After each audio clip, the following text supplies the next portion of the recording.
seharusnya dia tabayun, meneliti terlebih dahulu akan kebenarannya. Sebab boleh jadi kabar yang menjadi konflik rumah tangga hanyalah fitnah dari orang yang dengki atau hendak menghancurkan rumah tangga kita.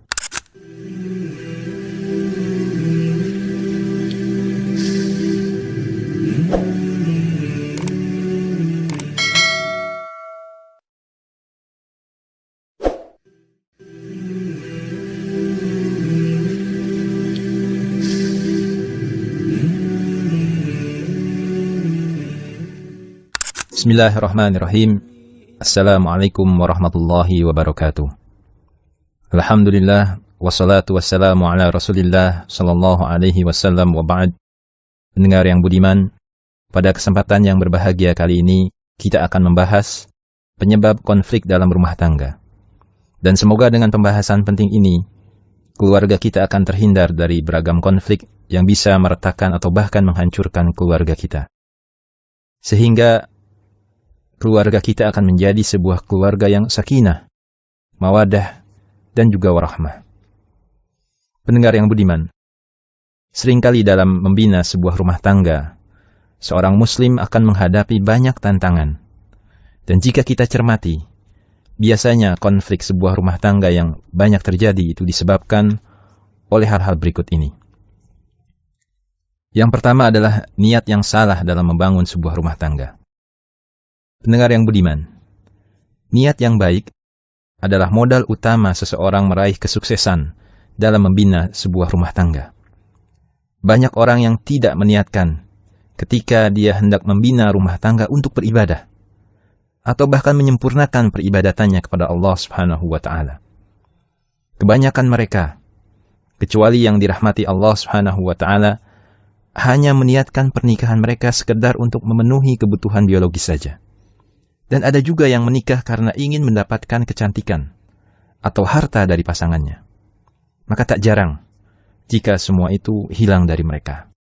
Bahkan biasanya akan hancur pula keharmonisan rumah tangga mereka. Pendengar yang budiman, memang tak salah ketika seseorang hendak menikah, dia harus mempertimbangkan pasangannya dari segi penampilan atau bahkan finansial. Akan tetapi perlu diingat bahwa semua itu bukan hal yang pokok. Di antara standar utama kebahagiaan berumah tangga adalah masalah kesolehan din pada pasangan kita. Dalam hal ini Rasulullah Shallallahu Alaihi Wasallam bersabda dalam hadis yang diriwayatkan oleh Imam Bukhari dan Muslim, bahwa wanita dinikahi karena 4 hal. Karena hartanya, karena nasabnya, karena kecantikannya, dan juga karena agamanya. Maka pilihlah karena agamanya, niscaya engkau tidak akan pernah merugi. Nah, pendengar yang budiman, salah satu pandangan yang keliru dalam masyarakat kita, terutama kaum muda, adalah bahwa pernikahan harus diawali dengan pacaran. Bahkan mereka menganggap pacaran tersebut seolah sebagai syarat wajib sebelum pernikahan dengan dalih mengenal lebih dekat pasangan mereka. Tentu saja pandangan seperti ini jelas-jelas keliru dan salah kaprah. Karena pacaran menutup pintu objektivitas.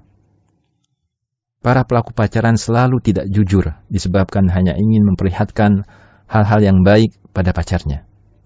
Dan inilah yang menjadikan mereka akhirnya kecewa saat berumah tangga. Kemudian yang kedua, tidak faham hak dan kewajiban suami istri.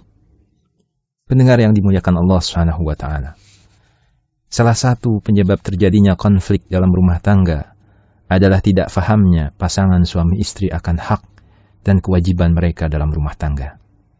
Banyak sekali kewajiban berumah tangga yang harus dikerjakan oleh seorang istri, seperti melayani suami, menyusui anak, dan mendidiknya, bahkan lain-lainnya. Begitu juga tak kalah banyaknya kewajiban seorang suami dalam rumah tangga, seperti memberikan nafkah, menjadi pemimpin dalam keluarga, mengajari agama pada keluarga, dan lain sebagainya.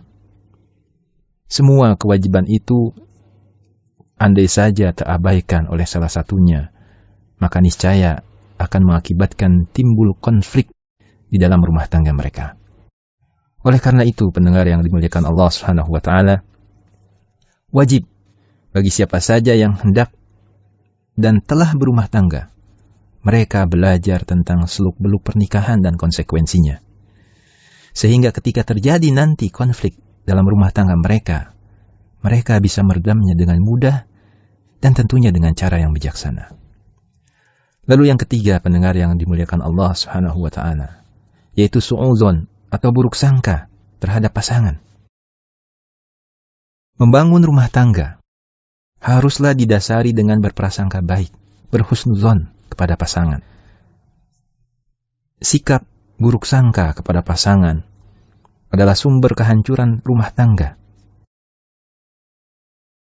Pasangan suami istri seharusnya mengedepankan sikap berprasangka baik ketika didapati hal-hal yang kiranya janggal dalam rumah tangga.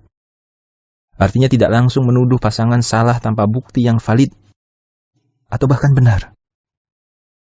Tapi sebaliknya, seharusnya dia tabayun, meneliti terlebih dahulu akan kebenarannya.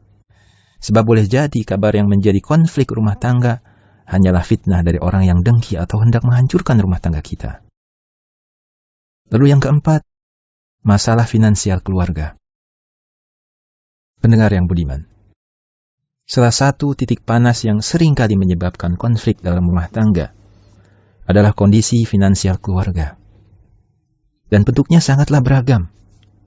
Seperti gaji suami yang pas-pasan, atau tak cukup untuk memenuhi kebutuhan sehari-hari.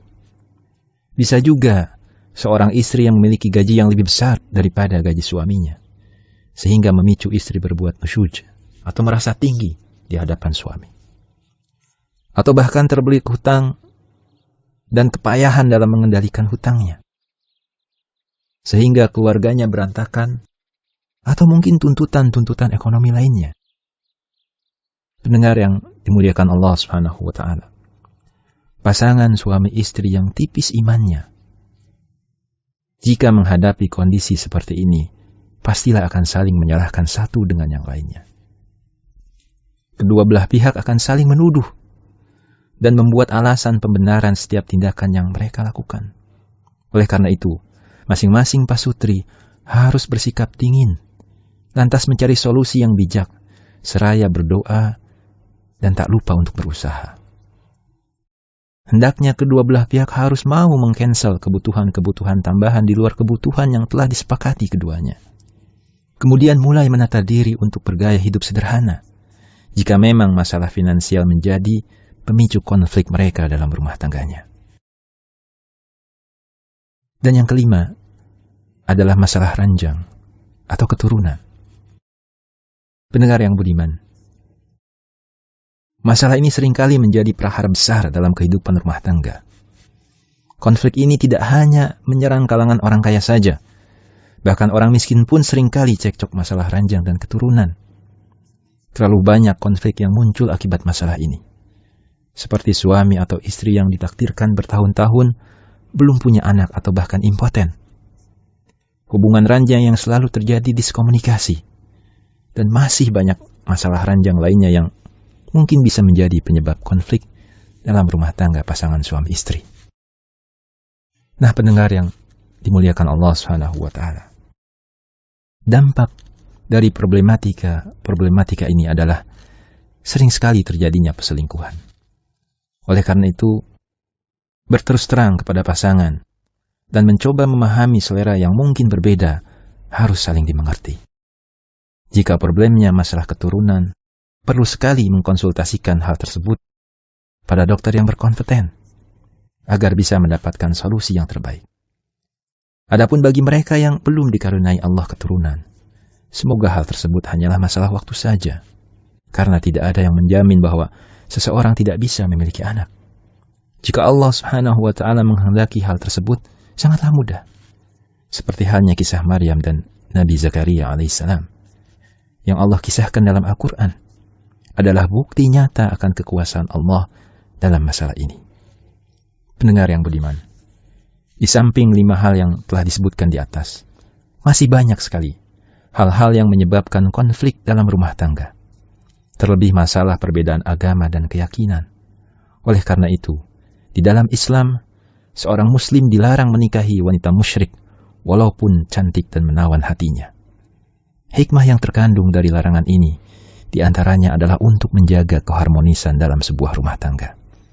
Nah, pendengar yang budiman, semoga rumah tangga kita disinari dengan cahaya Islam dan dijadikan sebagai keluarga yang dipenuhi sakinah, mawadah dan warahmah. Wallahu a'lam.